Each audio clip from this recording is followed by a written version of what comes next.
లేవు అయిపోయింది లేవు ఎటువంటి కావా మంచిగా మొత్తం నీకే సీఎల కూర బోధి అంటుందా పుట్టుకుది నేను పడాలి తినేది లేదు ఏమి లేదు పెద్ద ఇద్దరు వేపించుకునేది ఎంతో ఏమి లేదు నేనే అన్న బట్టిస్తారా ఇయ్యండి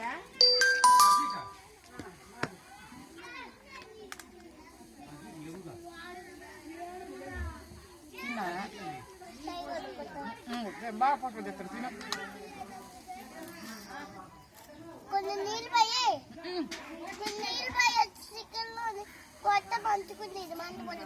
సాంబార్ పోసుకో నీళ్ళు వద్దు నీళ్ళు పోసుకుంటే 24 అయితే నీళ్ళు పోసుకుంటే తినదు కాదు 24 అయితే సాంబార్ ఏమను బావనే